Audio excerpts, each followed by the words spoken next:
got a little direct monitoring going now, and that's real nice.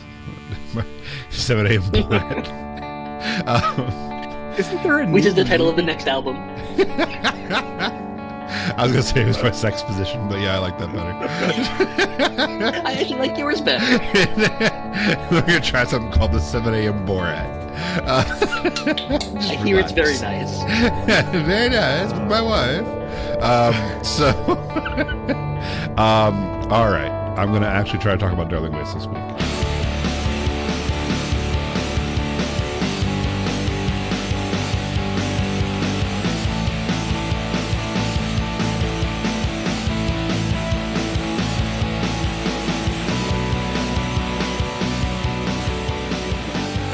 Welcome to the Insignificants, the oral history of Darling Waste, episode 29. This week we are taking a look at I Love You Get Away From Me off of Darling Waste's album, which also had a name, The Manifest Destiny Rebellion. I am now caught up on what we're talking about. With me is my two co-hosts, which is super exciting to say. Maybe I can say with me as always, because it's been like 3 weeks. With me, as always, are my co-hosts, Jamie and Justin. Welcome, welcome, welcome. Good morning. Hello. How are you two doing? Good, Wonderful. but did I just see you drinking a squirt at like 7 in the morning? Well, I don't think Squirt exists. This is a Starry. No. That can't be better. So no, what happened was we have a mini fridge for our game room down here, and so a few weeks ago we bought like a 12-pack of Coke, a 12-pack of Dr. Pepper, a 12-pack of like a cherry Pepsi, I think, and then I also bought like these bottles of root beer and these bottles of like Dr. Pepper, like but like from a small company that makes Dr. Pepper like emulator drinks that we tried, and then we also bought this Starry, and the Starry is what's left. So we have over the last few D&D sessions have drank all of the other stuff, and now we're just drinking the Starry because we're too. So it's lazy just to a go. soda. It's not like some sort of weird energy drink. No, so this is really fun. A couple years ago, Sierra Mist went not under because they're owned by Pepsi or Coke, but one of them had Sierra Mist. Do you remember Sierra Mist, Jamie? Yeah, it came out when I was in college, and it was like the thing. Right, We all exactly. drank nothing but gallons of it. So it no longer was in production because it was no longer being purchased. It was no longer a popular brand for Coke or Pepsi. Pepsi. So they killed it right after COVID, probably like 2021, 2022. And then a year later said, oh my God, there's a new soda that we're so excited to bring you. It's called Starry, and it's literally Sierra Mist rebranded. I think what really did Sierra Mist in is they changed the formula. Really? Maybe about 15 years back, yes. They slightly changed the formula, and it's never been the same since. So maybe they went back to the original formula. I don't know. It just, I don't really love lemon lime drinks to begin with. Right. This is really Sprite was enough, and we don't even drink Sprite. Yeah, this is really stupid, but like whenever I was homesick, my mom's like, here's Sprite or 7-Up or, something like that. So to me, all lemon lime drinks are like, oh, I'm sick, aren't I? This is medicine. So Sierra Mist actually went through multiple formula changes in its brief existence. Googling this. Tell us, instead of Darling Waste, let's talk about the history of Sierra Mist. I know, you started by saying today we were actually going to talk about Darling Waste, and I get you started right off the bat with soda. And tell us the history of Sierra Mist. So I don't have all the dates in my memory, but it started as a combination of sucrose and high fructose corn syrup. So a mixture of table sugar and corn syrup. Great. Lovely, delicious. Everybody loved it. That's when we first had it, from 2000 to about 2006. Then it had a period of years where it was just high fructose corn syrup, no table sugar. Then they created Sierra Mist Natural, which was just table sugar, which they then rebranded as Sierra Mist. And then they added stevia to it, but still kept it as the regular Sierra Mist. But like stevia is fine as an artificial sweetener, but it sure don't taste like sugar. No, it does not. So it just went through multiple changes from the first version that everybody loved, which was that combination of sugar and high fructose corn syrup, which was as God intended. Do you think it's a sales thing, or do you think these are just execs who are just bored? They're like, I got to protect my job, or like, I have to defend my job somehow, so let me switch to the formula of Sierra Mist so they think I'm doing something. I don't know. I would be interested to look at, like, is it a commodities pricing thing? Were they going from something cheaper to something not cheaper, or did they need to make some change that they felt was negligible in the taste just to have a reason to re-advertise? Not sure. Were we at odds with the candy Very serious kingdom? question. There's 7-Up, there's Sprite. I assume Coke owns one. I assume Pepsi owns the other. Why is there a third option? I believe 7-Up is its own brand, not affiliated with Coke or Pepsi. And I also think that 7-Up and Sprite are caffeine free, Yes. whereas Sierra Mist is not. Caffeine? This better have fucking caffeine. God damn it, it's caffeine free. I'm gonna fucking kill myself.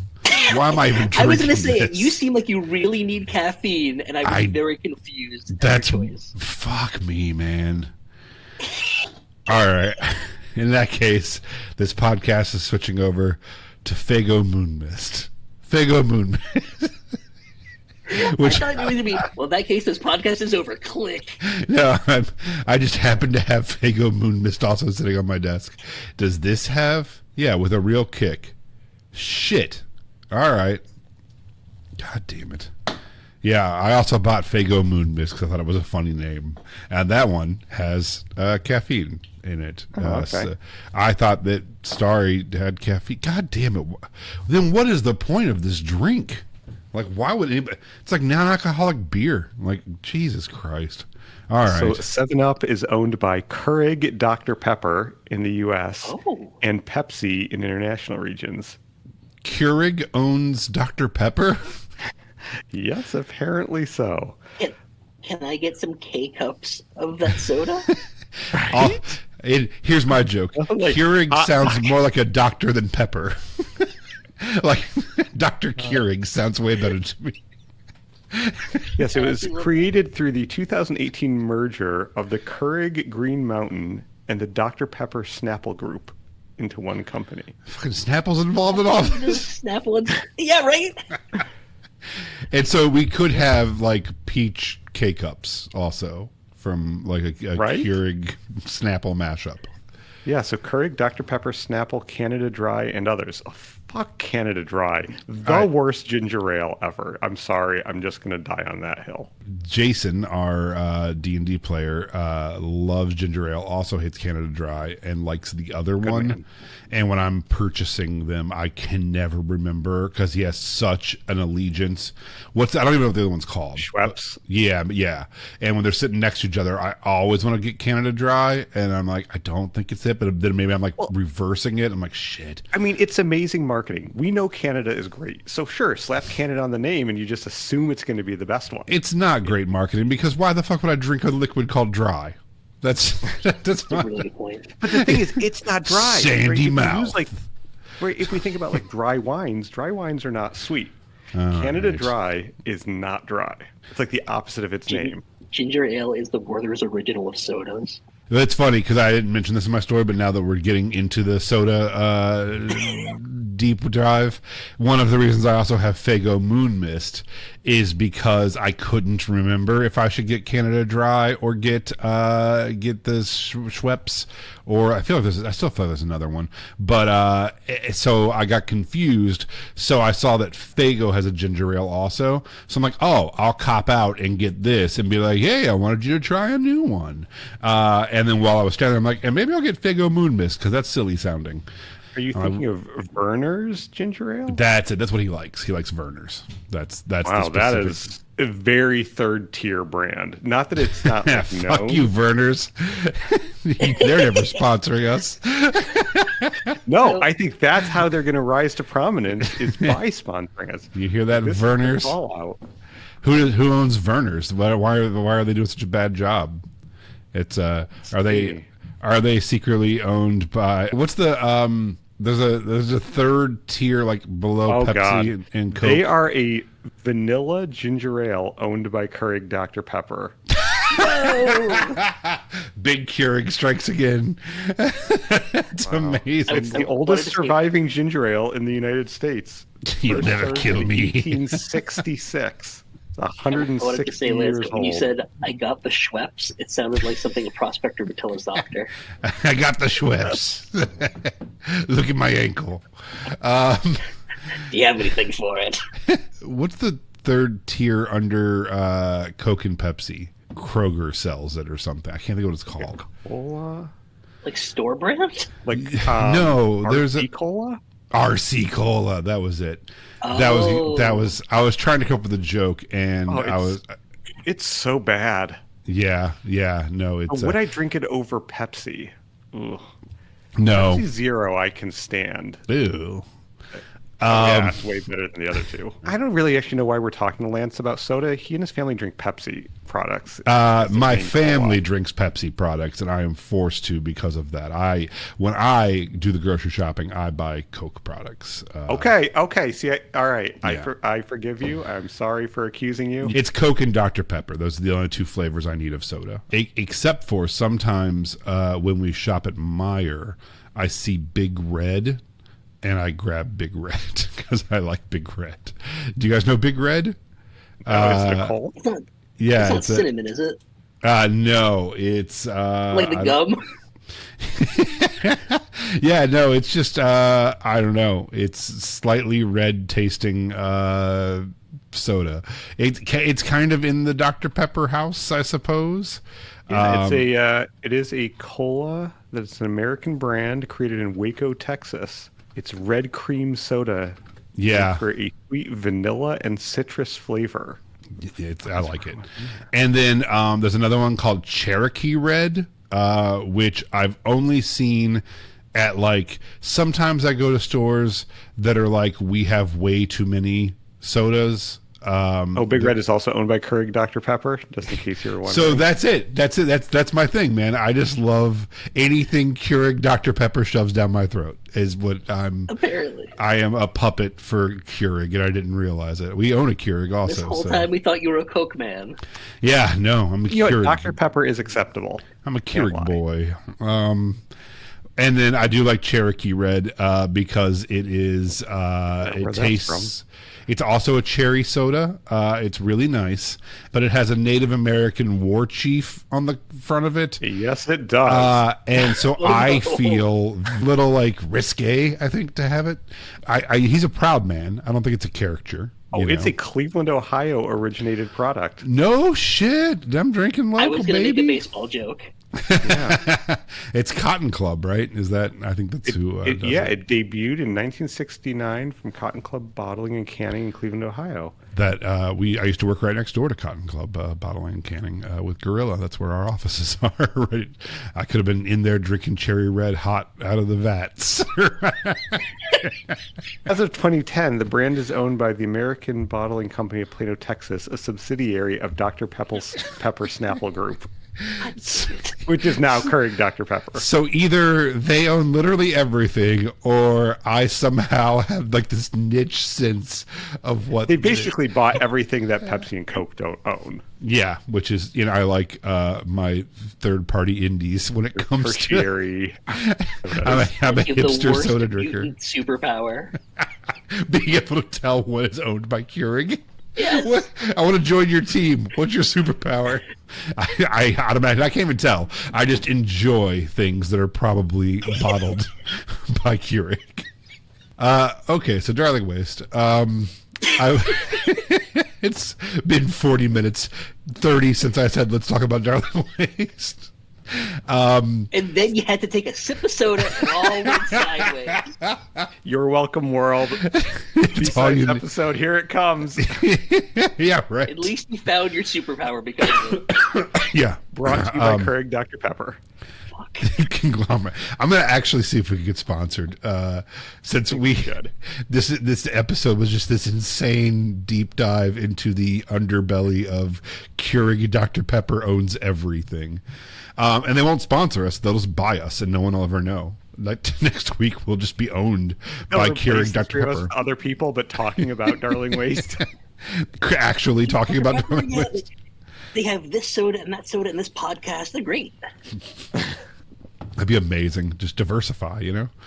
Odds of us for the Keurig. So, it's like a pod double entendre, too. Yeah. Very nice. Very nice. Welcome back to the Keurig Pod, where we talk about Keurig products. Okay. So, I have a couple of Lance's bullshit list things. It's not nearly as long as normal. How this comes up is I edit our episodes a couple weeks later, and then I think about other things and go, oh, shit, we should have said this. So, I did some digging, because, do you remember, I thought the Gilligan's Island was filmed during the Pearl Harbor attack. And I was off by decades, and it was really when Kennedy got killed. But I couldn't shake the feeling that something happened with Pearl Harbor and Gilligan's Island. So I looked. They filmed the opening at Pearl Harbor when Kennedy was killed. That was my confusion. They actually, most of that show was set on a CBS backlot, but they actually had to go to water to film that opening. And then they filmed, I guess, the first episode actually on an island of Hawaii, and they actually left from the Pearl Harbor area on the boat to film the intro. So I said I was playing the Harry Potter game on PS4, but that I'd probably get sick of it soon. And I literally said in that podcast, I'll probably get sick of it soon. Have not touched or thought about it since then. Was actually reminded that I owned it by hearing myself say it. I'm like, oh, fuck, I did buy that game. So I enjoyed it for a total of maybe 4 hours. So there you go. I'm back to playing NBA 2K25. On brand. A wonderful transition into Darling Waste from sports. If I can say that after clearing my throat. In the van, we had this game where you would tell me a sports team, and I'd have to guess what sport it was. The whole team? Not even a player? Yep. Just the team name. Yep. Yeah. That's amazing. How could you do now? Do you think you'd do good at it? I think I would do better, but back then I think I was maybe 50%. And then last thing on the bullshit list, last week's cover for the B-sides, I popped Jeremiah on there. I actually found a picture. I was talking about how awesome he is at claw games. I found a photograph of Jeremiah and me with like 40 things that he had won out of a claw game. So I popped that on there.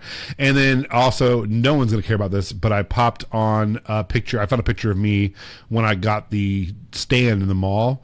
And I wasn't gonna put it on there, except for my outfit is so fucking bad in both photos. It like cracked me up, so I put them on there. I don't understand my fashion choices this year.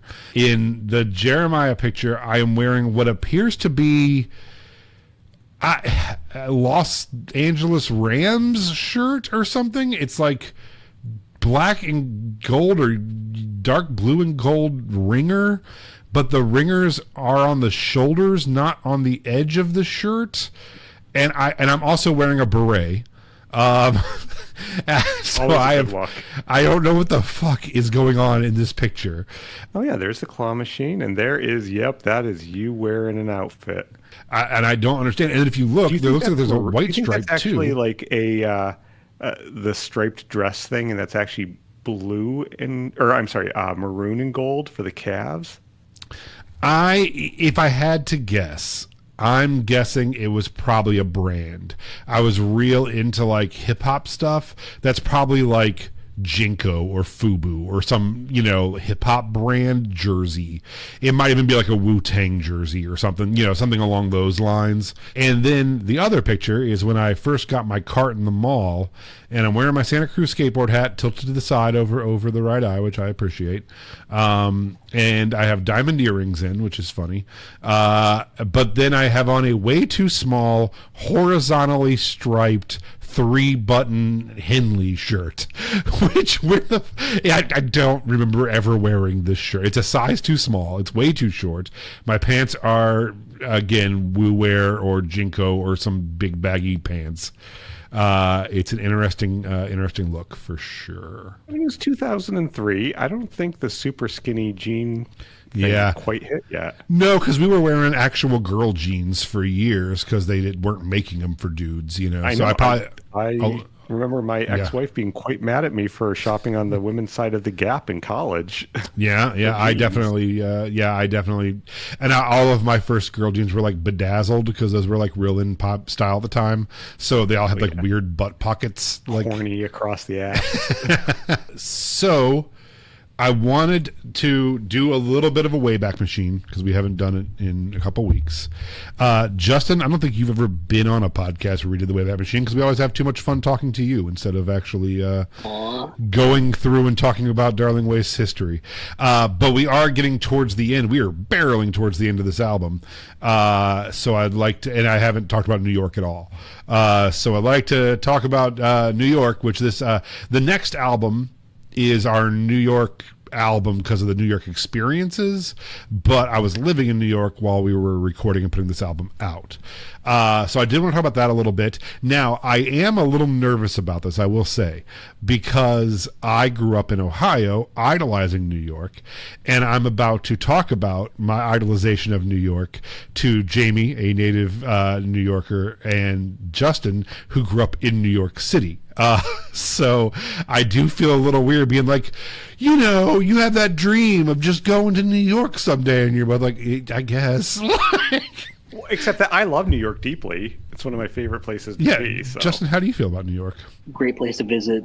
Glad I don't live there anymore. Yeah, all right. Reasonable. So Justin, I guess, let's start this off. You grew up on Staten, right? Right. Born in Queens, raised on Staten Island. And Colin Jost? I know his dad, knows his dad, Oh, no, that's right. I forgot. I was actually just trying to be silly. Literally notes Colin Jost's dad. That's in the liner notes of our last podcast. Justin, so do you say on Staten Island or in Staten Island? It's on Staten Island, right? Because I know that's how Long Island is too. Like you grew up on Long Island, but then on an island. Yep. Yeah, but I mean, so is Manhattan. But I think would you say on Manhattan? I don't think you would. No, you're right. You'd say in Manhattan. And Brooklyn, Queens is the island, but Brooklyn, Queens, you raised in Queens, raised in Brooklyn. So it's weird. I think it's because it has the word island in it. In the name. Yeah, that's what I think too, right? Long Island, Staten Island, you got to say on, right? Did you ever say bing bong growing up? is that a thing? Can't say I did. So Justin grew up in Shaolin, home of the Wu-Tang Clan. Did you ever know anything or know any friends or meet anybody who claimed to have a Wu-Tang affiliation or anything? Was Wu-Tang prevalent? Wu-Tang was prevalent. Like a lot of kids my age were wearing like the Wu-Wear stuff, but that's the extent. No, I have a bunch of rapper stories, but I'll save them for the time, when I get to working with rappers. But anyway, from this conversation, you can tell that I love hip hop. I love rap more than I think. It's punk rock and hip hop for me, right? I don't like everything else is very far below it. Emo, singer songwriter, like other genres that I really love are below. You think that both hip hop and especially like traditional rap in many ways and punk were serving somewhat analogous purposes very for their much so communities? And I think they're very close in terms of just the message and the ethos and the DIY-ness of it and the community of it.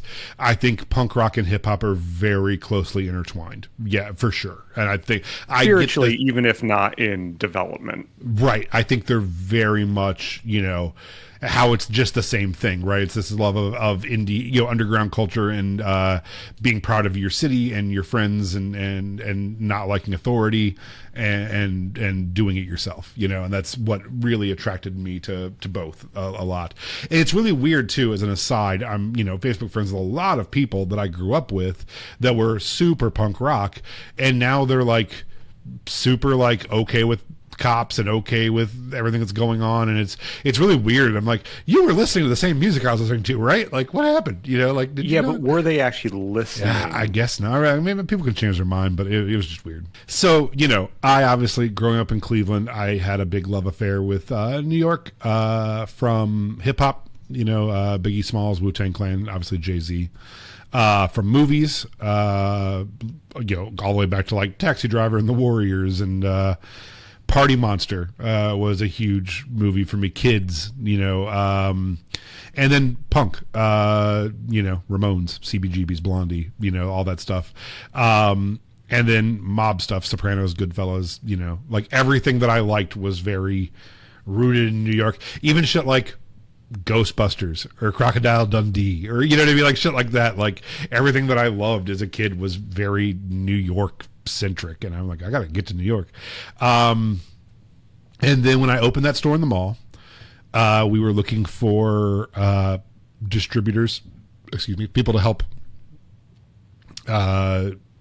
furnish shit for our store, and we wrote to Manic Panic, the hair dye company, and they wrote back just the nicest emails ever, and gave us a bunch of free shit, and we didn't know at the time, but Tish and Snooki, who were like the people who are, if you look at like a bottle of Manic Panic, it says Tish and Snooki's Manic Panic, were still running the company. They were two really wonderful ladies, and they invited us out to Brooklyn to come to their headquarters, and so we went out there, and it wasn't my first time in New York, but you know, I've been there a couple times as a tourist, but it's the first time like doing business in New York and feeling cool, and they were so nice to us. And you know, I don't know if you guys know this, but Tish and Snooki were they used to own a store called Manic Panic on St. Mark's, and that's where they met Debbie Harry from Blondie, and they became her stylists, and they styled all of Blondie's photos and stuff, and they were her costume designers. They went on tour with them as like their people to make them like hair and makeup and kind of stuff for all their shows and stuff. So this fascinating thing, and I just like, fuck, I know people who are my heroes. Like, and then they introduced me to the wonderful man at Trash and Vaudeville, who is just he has sadly passed away, but he was like one of the greatest people I've ever met in my life. And you know, he would talk about Joey Ramone like, well, whenever Joey comes in, I'm like, oh, I'm sorry, what? You know, and he just knows everybody, and I'm like, I gotta fucking get to New York, you know. But I was really loyal to Cleveland and trying to do the label and stuff out of there. As soon as we couldn't pull our second permit, we decided to move to New York. So I decided that the best thing to do would be to sign a New York band or two before I moved. All of our acts were Cleveland acts, and I'm like, we should probably, that would help elevate us into the New York scene. So I put out some ads on probably MySpace and probably Craigslist saying, hey, we're interested in shopping for your band. And got some people back and listened to some stuff. And the first band that I really got into was a band called Misery Addiction out of Queens, I believe. It was this guy named Chris Gardella. And Justin, you would have liked Misery Addiction. They were sometimes 2-piece, sometimes 3-piece industrial band. And I had seen them a couple times, and we were traveling back and forth from Cleveland to New York and trying to work something out with them. So we set him up a showcase in February on the Lower East Side of this club called, and I don't know how to say it to this day. I used to say Chennai. I don't know. It's SIN-E. And I think it's a pretty famous club. I don't know that I've ever heard it pronounced out loud. But the club itself has a great history. They used to do Saturday poetry and folk thing in the 80s that had like Allen Ginsberg and Jeff Buckley and Sinead O'Connor and stuff there. So I was like already in love with the club. And then it moved to the Lower East Side, and we started, that was the first place I ever promoted out of. So the door guy knew someone who had a band called We Are Americana, who they wanted to have open. And I hated the name and was like, all right. And I thought that was going to be Americana music, and it wasn't. I assumed they were going to suck. They were fucking amazing. They were the Smiths. And remember at the time, around the 2003, 4, 5, it was that big Smiths, Neo Smiths, like Renaissance, like the Killers and the Bravery and the Hives and the Vines and the Strokes and everyone was doing that like attitude 80s thing. So they were doing that. And the singer was this gorgeous guy, had a pompadour, super heroin chic, and his name was Jesse. We hit it off immediately, and he became one of my best friends. He's DJ Jess Maquis. And so I ended up just on the spot trying to sign them. And he had started this label himself called Indie Erotica Records. And so we decided to kind of like merge them. So yeah. Cafe Chenet. Yeah. Okay. And it's Chenet from the Gaelic, which means that's it. A music venue in East Village, Manhattan, launched the career of several noted musicians in the early 90s. Mm-hmm. So there you go. So yeah, we did a couple shows out of there. Signed We Are Americana. They put out a single on our label called My Body Hates Me. My main memory, I knew Jess. I liked Jess. I felt like Jess liked me, but Jess was so fucking cool and like playing all these shows and DJing. And I told him I kind of wanted to to DJ 80s nights and stuff. And he's like, yeah, when you get to New York, let me know. And so yeah, that was February 1st is when we did that show with them. And then February 7th, I was out there. So by the way, Jamie, between February 1st, February 7th, we wrapped up recording the new version of Change Seasons and Drive Away. And we knew that they were going to be on the Real World Road Rules Challenge when we recorded them. So they must have requested us to re-record them or something. I don't know. So that we did that the first week of February. So I went out to New York, signed 2 bands, came back to Cleveland. We recorded all week. Then I went back to New York on the weekend. We announced The Line is a Dot for her March 15th when it was coming out. So second Margot Catcher album. Yeah, busy times. It was. I went out to New York looking for an apartment. I went to like the Bed-Stuy area, which is not the greatest area. And the first apartment I looked at was you open the door to hit the toilet. The toilet was in the kitchen. The only sink was the kitchen sink, and there was a second room, which was a bedroom. And I was like, I'm horrified and want to cry. And then the super whoever said, is that your van down there? I'm like, yeah. He's like, you can't park there. They'll steal it. I'm like, I gotta get the fuck out of here right now. So I got out. I called my mother and was like, that place was horrible. I'm so scared. And I was sitting at a red light, and I looked left, looked right, turned the corner. The subway is elevated by that point up near Queens. So I'm underneath these tracks, right? And I turn the corner, and then this lady cop looks at me and goes, what the fuck? Pull over. And she's just on foot. And I'm like, do I gun it? And I'm like, maybe something's wrong with my car. So I pull over, and she's like, what are you doing? And I'm like, what am I doing? And she's like, you just turned right on red while talking on a cell phone. I'm like, yes. And she's like, both of which are illegal. I'm like, no shit. So I had no idea that you can't be on a cell phone and drive in New York, and you also can't turn right on red in New York.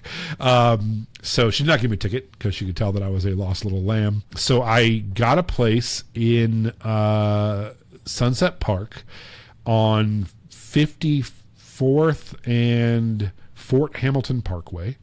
And when I moved in, there was only 4 apartments in this little building. We were above a Asian grocery store, but my apartment was behind it. I was on the ground floor.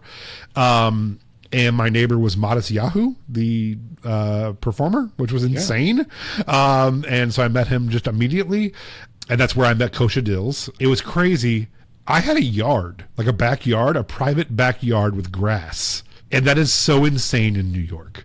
And it was technically the back garden of this store, but they never ever used it for anything. They're like, yeah, you can use it. So Captain Danger had a yard, and it wasn't fenced. It was just all the buildings made a courtyard, so the dog had a place to run around. And it was really funny too, because every time I let the dog out, if their back door was open, he would just run out and immediately go into the store and lay down. So they'd always come over and like, your dog's asleep in our store again. So he became like this like store dog for a while. And he loved it. You know, he was very liked attention. I got settled, and as soon as I got a place, there was no electric yet. It hadn't been turned on. So I walked down the street looking for something to do.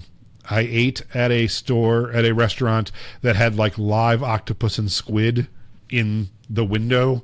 And then I went to a dollar movie theater and I saw the remake of Amityville Horror. I get home, I'm suddenly terrified of my apartment. It's pitch black. There's all these city noises. There's no running water. There's no electricity. And I have just watched a horror movie. And I'm like, what the fuck am I doing?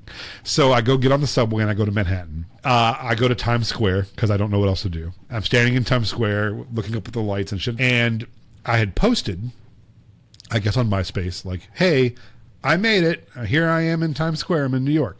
As soon as I post it, my phone rings and it's DJ Jess. And he's like, wait, are you really in New York? He's like, yeah. I'm like, yeah. He's like, what are you doing in New York?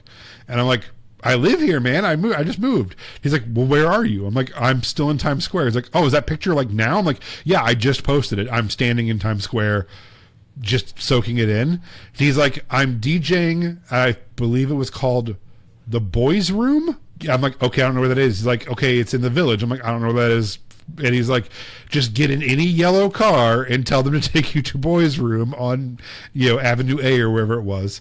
So I go and I get in my taxi and he takes me down there and there's a line. And I'm like, all right, I guess I'll get in line for this bar. I don't know what I'm doing. So I get in and then it was so like Party Monster. He calls me. He's like, are you coming? I'm like, yeah, I'm in line. He's like, no, you don't stand in line. You know the DJ. Hold on. And he comes out. He's like, walk with me. Come inside. And then he like walked me around going, this is Lance, head of my label. This is Lance, head of my label. To everybody in there.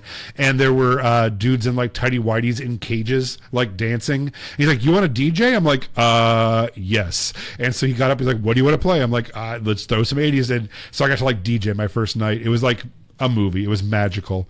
And he like announced me. He's like, this is Lance from Cleveland and he's the head of 1034 Records and he just moved here. And like, it was like, holy shit, New York is the best thing ever.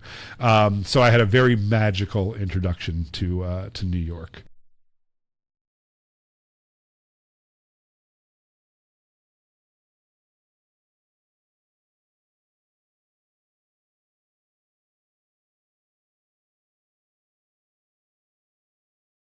Okay, and then the last thing I will talk about is I just want to say the other 3 New York era bands we signed. On March 10th, I met a guy named DeGal, was what we called him. His name was like Matthew, but DeGal was the singer of a band called Kids Against Combs, and he had this very bright eyes thing going on and a very cool way of phrasing things. He was very political, and I will just tease this. We'll talk about this next week. He gives me a copy of their demo, and he says, so listen, I have a friend who, and I will tell you guys this, but I'll probably edit it out, because I don't think anybody knows how we knew this. I have a friend at Sean Hannity's house. I have Sean Hannity's phone number and address. I would like to call the album Sean Hannity's phone number is and his address is. No label will do it. Will you do it? And I was like, fuck yes, we will release this album. And then we signed Morello this week. Morello were from Ireland. They actually hit us up through the website. They were doing kind of like, not quite the Used, but similar, like Screamo kind of stuff. 3 Irish brothers. And an Italian bass player was their band. And the last band is Stars in December. And Stars I still have their big one song on my phone. So that's that. And then I'm Not Like You played on MTV that week, which is such a random song to be on there. And then as soon as I signed all those bands in May, I came back to get Bray and we recorded a bunch. That must have been that really makes sense because it was roughly December or January into maybe that May, June, where I was still in Rochester briefly. Yeah. And so that's probably why we both stayed at your parents' houses. I didn't have any place to stay yet, and I hadn't moved back to the Shaker apartment yet in Cleveland. All right. Let's jump into the song, which actually features Morello. Look at that. We're fucking synergy of a podcast. I love you, parentheses, get away from me. Which is not how it's styled on the album. Motherfucker. How is it on the album? Just all one thing? It's an ellipsis. Oh, dot, dot, dot. You ellipsis, get away from me. Yeah. Maybe it always was. Maybe. Do we want to watch a acoustic version of me and Justin doing it? Justin, you're in this. Oh, God. I think we should at least watch a few. Let's watch it real quick. Parts And then, of it. I'm wearing like a Fall Out Boy hat in this. 14 years ago, I'm guessing, New Brooklyn Tavern. Justin playing bass at an acoustic show. Here we go. I Love You, Get Away From Me, live at the New Brooklyn Tavern. If I didn't already have vertigo, this video will definitely give it to me. I just love my tuning. Or lack thereof. I'm afraid of me and what I'll say instinctively. When I'm with you, don't know what to do. Surrounded by your gratitude. What I need, some room to breathe away from all this apathy. Write this down in your diary. Said I love you, get away from me. I'm smiling. That's rare. I'm not wanting to hurt someone, so that's fun. I think it's a Yeah, joke. it's not good. All right, let's skip to the middle and see what we do. That girl is such a girl of that era right here. Like, Oh, yeah. Said I love you, get away from me. all right, Justin, do you have a bet? Do you have a bet on what we're gonna do here? Are we gonna play it straight? Are we gonna do another song? Are we doing a cover? Am I gonna talk forever? We're gonna do it straight. You're gonna stop playing. Sometimes, and I didn't remember this until listening to the song before we met today, but I remembered sometimes you would troll me and just have me play the bass part by myself for as long as possible. And just try to keep you a vamp look at you forever. like, hey, yeah, like hey, and you're like, all right, and then you get back into it. Yeah, no, that was always fun. I'd always just like take a break here because we didn't play it with tracks. So Justin would just be vamping, and I'd just like go get a drink and be like, "How you guys doing tonight? You all right?" I'm like, "All right," and then like go tune and like just make Justin and just like kick drum and Justin for as long as we could. And sometimes I'd do like the classic rock. I'm like, I said hey, oh, and like just do shit like that like during it. And yeah, this is always a time where it's like, what is Lance gonna do here? Sometimes I did loved Violent playing that song, Femmes. but it was the limit of my ability. So I'm like trying as hard as I can, and you're just messing around with God, damn Lance. Please stop. All right, let's see what we do. Afraid of me and what I'll say instinctively. When I'm with you, don't know what to do. Grounded by your gratitude. What I need, some room to breathe. Away from all this misery. Write this down in your diary. Said I love you, get away from me. All right, here we go. How you guys doing tonight? Doing all right? Little vamping, yeah. So we are half of Darling Waste. It's a pleasure being here tonight. But I need you guys to do one thing for me. Can you clap it out like this? All right, little vamping, little crowd work. Sometimes when Oh, yeah, we lay played it straight. together. All right. I like New Brooklyn Tavern. It's it feels a lot like Peabody's. It's just like Peabody's in another city. Okay, there you go.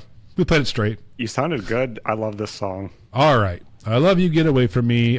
Stop now. Go listen to it, or just listen to it in chunks. However you like listening to your music. I don't care. This is off of the Manifest Destiny Rebellion.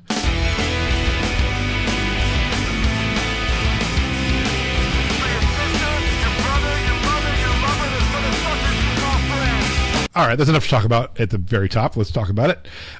Good tempo, I think. Typically, we play stuff way too slow on the album, and this one is actually cooking. It sounds good. Jamie, you definitely played maybe all the guitars, but for sure those you wrote at least the kind of intro-y stuff. Yep. So I played. You did vocals and bass. I did everything other than drums. Then. And how did you? The drum bit? This is Al. It's Al. Yeah. I remember recording this in the basement. That's actually because Morello was there. That's why they sang on it. Yeah. So I remember this. Okay. So, do you like the intro guitar part? I don't know. I think it sounds pretty decent. What do you think? Yeah, I think this is a very good indicator of what me with you sounds like versus me, right? If this was just me, this would be a Ramones song. Like when we play it live, it's just EGAC for 4 minutes. You know, like I never would have thought to like make it alt rock and put the extra guitars at the top and stuff. Well, it's interesting that we were talking about Stars in December, and then I hear some of this intro, and I'm like, oh yeah, it's certainly borrowing from some of that. Like I was so into Jimmy Eat World at this time, and it's certainly adding little bits of that to your very sort of, like you said, Ramones punk aesthetic. And then the dedication, we drop an F-bomb right off the rip to let them know where we're at in this song. I love it. It's funny because for years I didn't say the beginning. I mean, why would I say the beginning of this song? And then I've had people complain and be like, I can't believe you didn't say the thing at the beginning of the song. And then a lot of times you'll just see people yell it in the crowd, which is really fun. You'll see someone be like, this is for your sister, your mother. I'm like, okay. So I did towards the end start saying it again because it is a piece of the song that I kind of forgot existed, I guess. And this is a diss track against my ex-girlfriend. This is just a direct brat battle against my ex-girlfriend in a punk rock song. Would I write this song today? No, I would not. Is this one of those type of songs that it makes it hard to be in Darling Waste at 45? Absolutely. This is definitely one of those songs where I'm like, ooh, this is why I don't want to be an adult playing these songs, because I don't like talking, singing about these things. This is rude. We'll get to it lyrically later, but it's also funny that it took me 20 years to realize I'm the asshole in this song, not the not the victim. So here we go. First verse. Just kidding. Don't bore us. Start with the chorus. Yeah, maybe I'm afraid of me and what I'll say instinctively. When I'm with you, don't know what to do. I'm grounded by your gratitude. What I need, some room to breathe away from all this apathy. So write this down in your diary. He said, I love you. Get away from me. So what you want to do when you write a chorus that you want to be memorable is say platitudes and like say as many like long dumb words as you can. That really sing along lyrics there. I think that's a critical part of early Darling Waste that I think is starting to get a little less frequent in your later stuff. Yeah, I really like that literary nature to your early writing. So, do either one of you know why I put all the dollar words in the chorus? Do you know the reasoning behind that? No. Was not super literate and would always be mad at me for using words she didn't understand in conversation. Wow. And she actually would come to me and say, hey, when we're out with your friends, can you please not use words I don't understand? I lose track of the conversation, and sometimes I think you do it on purpose. So I'm like, I'm going to say words you're going to have to look up while dissing you as part of my diss on you. So that's why it's so hyperliterate, is because I knew she wouldn't understand them and would have to fucking Google what I was saying to her, because I'm an asshole. All right, first verse time, but before that, it's the Morello boys giving us some woos. Justin, did you ever do some woos live? I feel like you probably did. I'm not sure.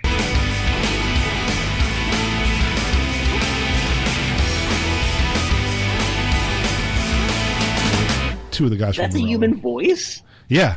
They're just going, woo! I always thought it was a synthesizer or something. Do you remember that, Jimmy, recording that? Mm-hmm. Yeah, that was like, I think it was right. It was pretty much a joke. They were just like doing it because they thought the song was like kind of like a little catchy thing. Yeah, and I love happy accidents in recording. Yeah, that was nothing we told them to do. They were just waiting for.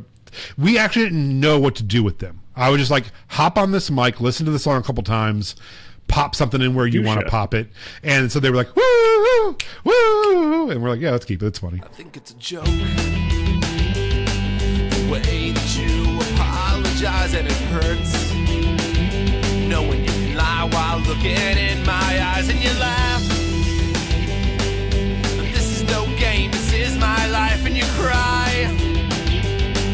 When tears won't make this alright. And when we lay together and I ask you what you're thinking, you will tell me nothing really. I know you're nothing really has a face and a name. And here I thought that we were both the same. Uh-oh. 3 guitars there, none of which Lance could ever play. Those are all just Jamie on Jamie on Jamie.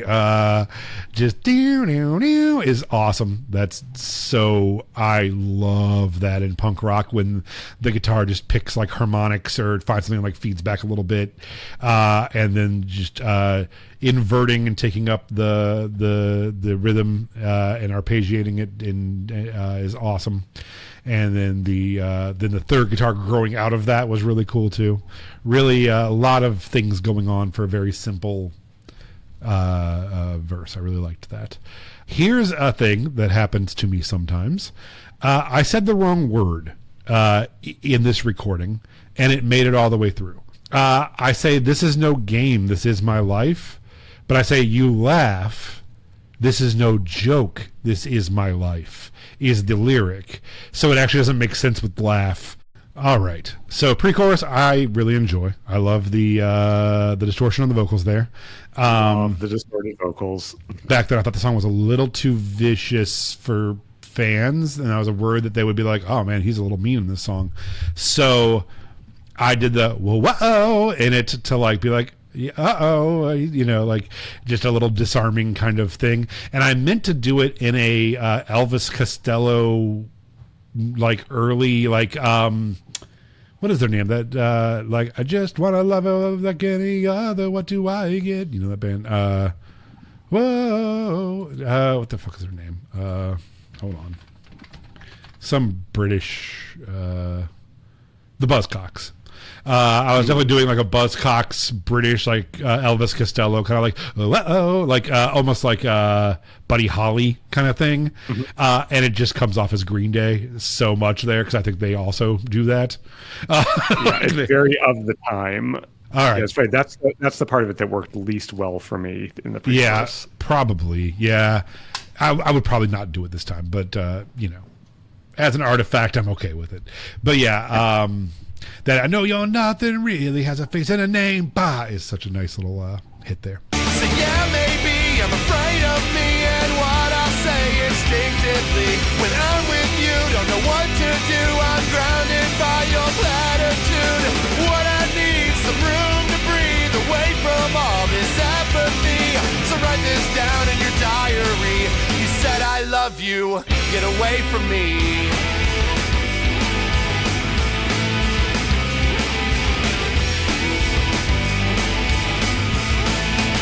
Now going to kick to Justin because there's nothing ever to say after a second chorus of any of these. Because like, there it was again. So now it's Justin's corner to talk about anything at all. We were playing, I want to say it was Columbus, Ohio, Bernie's. Do you remember that? Bernie's Bagels and Distillery. I love that place. That basement place. Yeah. So it wasn't the first time we played, which was a super weird time. This was the second time, which the only weird thing that happened is Is the first time when we went home with the sound guy and he was real weird? Yes. Yeah, okay. Yes. And, all right, go ahead. Sorry. On the way to that first show, we were listening to radio reports of all the animals that got out of the zoo, and it was raining. It was just a really weird out of that first. Yeah. So this was the second time where everything was much more normal, except for our rack completely shorting out. No backing tracks. And we got together, and you're like, "Hey guys, what songs do we know?" We had to scrap the set list, and this was one of them. And after, I just remember you were like so proud of it. We were like, hey guys, we pulled that off. Really well done. And I specifically remember playing this song as part of that show. Nice. Yeah, that's fun that we could actually be a band and actually play songs. And I'm sure it went fine. Not a bad idea to like have a band like practice like an emergency set list. Yeah, we should have. We didn't. So it's like, what can we actually play without tracks? Fuck. I filed that now for our our third reunion. Yeah, our worldwide reunion tour. Of the 4 cities that we're all from. Okay, that was a wonderful Justin's Corner. Thank you, Justin. I think it's a joke. The way you say you understand, 'cause you don't. There's no way for you to comprehend. And when we lay together and you ask me what I'm thinking, I will tell you nothing really. No, nothing really has a face and a name. And know that I have learned to play your game. Uh-oh. So the pre-choruses are different words, which is rare for Darling Waste, and it fucked me up all the time on stage. I would often sing the second pre-chorus and then have to remember the rest of the song to sing the first pre-chorus. I used to have verses too. I actually accidentally start on the second verse and be like, why? And I'm like, all right, man, just remember the first verse coming back and just swap them. No one will ever know. But yeah, the first one was When We Lay Together. I'll ask you what you're thinking. You'll tell me nothing really, and I know you're nothing really as a face and a name. You're thinking about boys. And then the second one's When We Lay Together. You'll ask me what I'm thinking. I'll tell you nothing really. Know that I've learned to play your game. Uh-oh. Yeah, maybe I'm afraid of me and what I'll say instinctively. When I'm with you, don't know what to do. I'm grounded by your platitude. And what I need, some room to breathe away from all this misery. So write this down in your diary. He said, I love you. Get away from me. All right. Before we go into this, did you like the acoustic verse or chorus there? Love the acoustic chorus. It's weird because live. Hi, my cat's here. My child just got a kitten, so my cat is very upset. Aww. So she's like looking around the house for the kitten right now, and is crying. But I like the. It's weird because we always drop out there with no acoustic, and I just sing it a cappella. So I was waiting for that. And I'm like, oh yeah, there's an acoustic in the recording, which is nice. It's nice. Yeah, I think given that it's such an electric song, the drop to the acoustic version sort of hints at your live acoustic shows, right? Yeah, that's fun. Yeah, it's good. Okay, now it's our build-up. I see how much I love the tremolo guitar in the first part of the bridge. Do you remember Brandon from Darling Waste hated tremolo so much that we started referring it to as T-Monster, so he wouldn't automatically veto it? He just hated the thought of tremolo, but I don't know if he actually knew what it was. And so we're like, yeah, we're gonna put a little T-Monster on that, a little T-minus, and like just say other words so he wouldn't hear tremolo. Just to sneak tremolo past him. Okay, here is the bridge build-up part.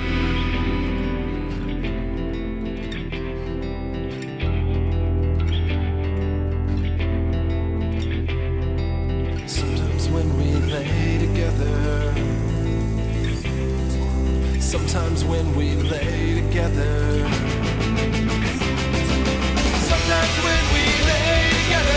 Sometimes when we lay together. Sometimes when we lay together. Sometimes when we lay together. Sometimes when we lay together. Sometimes when we lay together.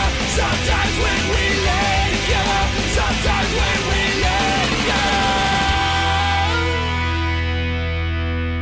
Yeah, so their singer of the band is the one who's doing the screaming. The lower, like, sometimes, way. And then their guitarist, the brother, is the one who's singing the higher, like, the sometimes when we lay together, only an octave higher. And then same thing at the end of that. I thought it'd be funny to put because like, we were all trying to sound so tough, and I thought it was like too tough sounding, so I actually went in and overdubbed like the Lance breaks at the end thing. I mean, putting the lyrical content and the real world issues aside on that, I love this song and I love this recording of it. Justin, what do you think? It's one of the best Darling Way songs. Easily. Really? All right. Yeah. I love the arrangement. I love the length of it. I love the tempo we chose for this recording. Very happy. Cool. But what about you? I think that you might. I sense you might feel something different. I'm trying to think of like the actual song on the album because it has its own life. We played this a ton, and this is another one that we played almost every electric show and every acoustic show because it's fucking easy. It is such an easy song that it's an easy one to throw on, and it has we kind of started putting the crowd pleasing part in the middle of it to like we saw like do the clapping or do the talking. Sometimes I'd introduce the band there. Like there was one point where we'd get down to just the drummer kicking, and I'd be like, "Oh, on drums we have blah blah," and the bass player would do. And I'm like, "On bass, so we did like a whole like thing." Sometimes I would tell stories, and I'd use that as a place to try to be funny and connect with the audience. Sometimes we would play covers in the middle of it right there. I'd do a lot of Violent Femmes. We played Kiss Off there about Violent Femmes. So I enjoyed doing that stuff to it. And so I started doing this too. I started saying what the song was about live and then trashing myself. So this song is literally about reading your girlfriend's diary. She had... I forgot what happened. I think she got in a fight or something, and she came and stayed with me, and she brought her diary. And in her diary, it said, "Sometimes when we lay together, I wish he was this other guy." So that's what this whole song is about. And at the very first version of it, I actually said the guy's name in it. Instead of going, "Sometimes when we lay together, sometimes," and just repeating it, I would say, "I wish he was something, I wish you," and I'm like, that's probably way too much. So I actually like kind of self-edited out that part. And then, so I used to be like, "Hey, this song is about reading your girlfriend's diary and getting mad about what it says. Don't do that. That's a shitty thing to do. This song's called I Love You." Do you remember that? Like, I used to that used to be like my go-to to open the song. I'm like, this song was written when I was a teenager. Don't do this shit. And like kind of like be the parental voice of reason before disclaimer before I do the song. But no, it's a classic Darling Way song. It was recorded really well. It was, honestly, it was recorded, mixed and stuff really, really well, performed really well. So I got no complaints. What bands or artists, actually, let's talk to Jamie. Let's just go to Jamie's producer podium for a bit. Jamie's producer pedestal. Is the song too long for Jamie? Absolutely not. This one hits all the things for me because it's both inherently short, but it's also a unique arrangement, which makes the length feel even shorter. Sometimes if you have a really traditional arrangement, it makes a song feel longer because it's such an expected cycle of events in the song. So on both counts, this makes the song really go through quickly to where you could just loop the song if you wanted. We actually, it was too long for us live. We cut that first chorus out. That's why I literally said, "All right, first verse," because I forgot. We did not start with the chorus, which I wouldn't disagree with if you wanted to do it on the album version. Yeah, too. we would just go da da da da da da da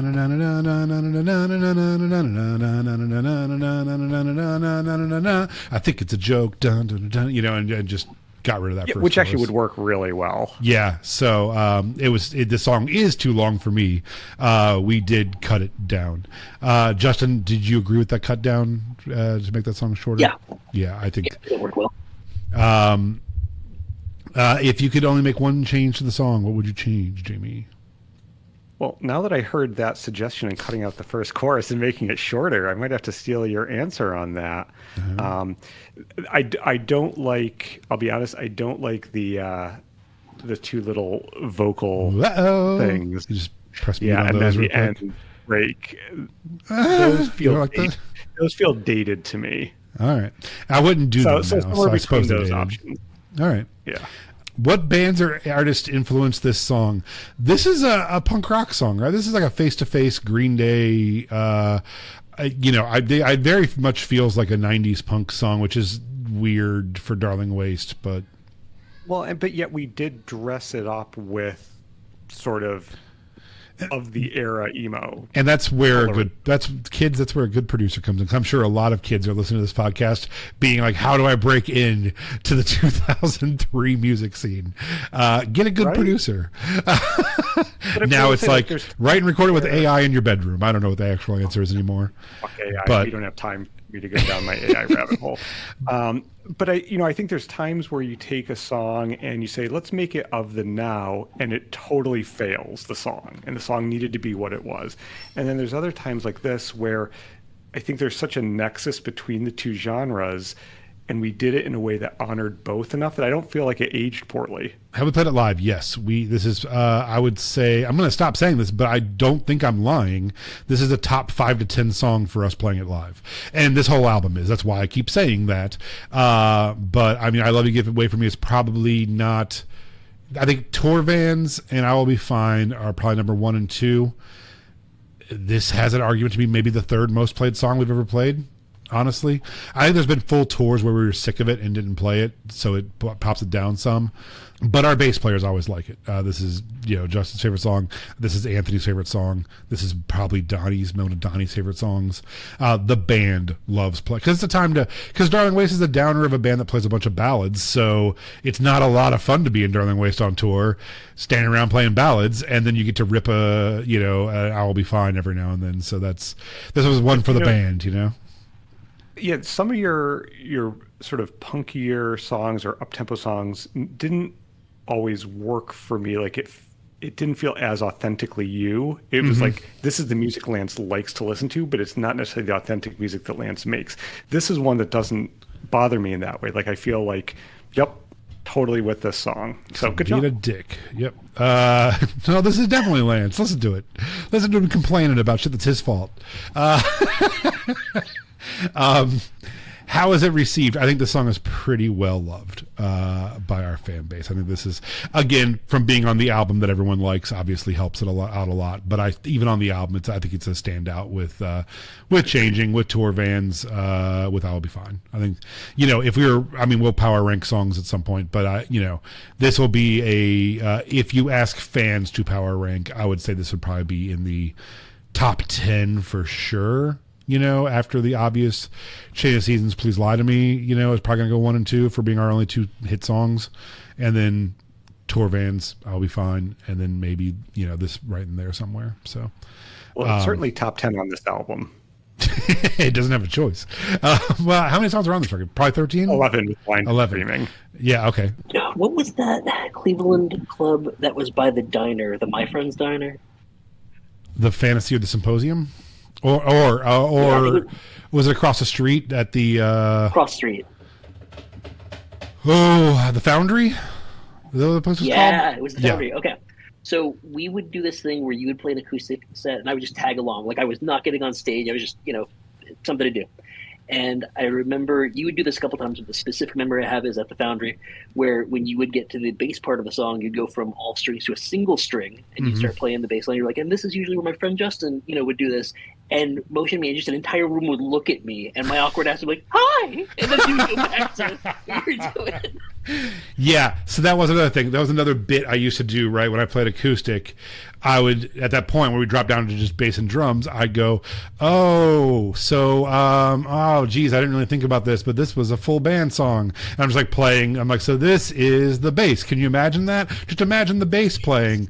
And I'm like, and then the drums would come in and I start like stomping my foot. And I'm like, so the drums are playing, right? And just imagine the crowd's really into it. And then the guitar's like, so I used to do like a whole bit about the band coming back in. I'm like, then we bring it back down for like sometimes when we lay, I'm like, and then the band would come back up, and so that was a thing I used to do to engage audiences during this acoustically. Time to get to our time-honored classic segment that no one else ever does, is recommendations. Do either of you have a recommendation for this week? No. In Cleveland, I went to Squire's Castle last weekend and had a good time. It's a castle that some guy built and gave up on. His name was Squire, and it's now part of the Metro Parks. And then yesterday, I did the most old man thing I've ever done. Me and my friend Jason went on a walking tour in downtown Cleveland with other elderlies yesterday. We did Wade Oval and went inside of Cleveland Institute of Music and Severance Hall and the Art Museum and the History Museum, and we had a lot of fun. And these things are free, and there's like one a day in Cleveland.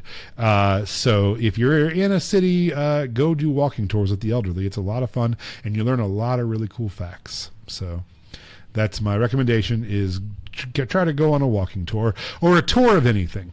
Justin, your place that you work does tours. Yeah, I recommend the Tour of Italy from Olive Garden. Okay. You want to add? I do have one recommendation. Do it. Products from Keurig Dr. Pepper. Yes, our corporate overlords who make honestly delicious products that we're not even lying about. And if you're not sure if the product you're drinking is from them, Lance can find out for you. Yeah, just let me take a sip. I'll tell you. Does it taste kind of red or purple, but not grape? Then yes. Yeah, they probably make it. Is it a little spicy? Like a little nip on your tongue, but not like overbearing? Yeah, it's probably them. All right. I'll see you guys next week for we're getting to the end of this album, aren't we? Screaming, yeah. Well, thank you guys for doing this. I appreciate you. And yeah, I'll see you guys next week. Love you. Have a great week. Goodbye. Love goodbye, ya. goodbye. Bye. Bye. I don't know how to leave.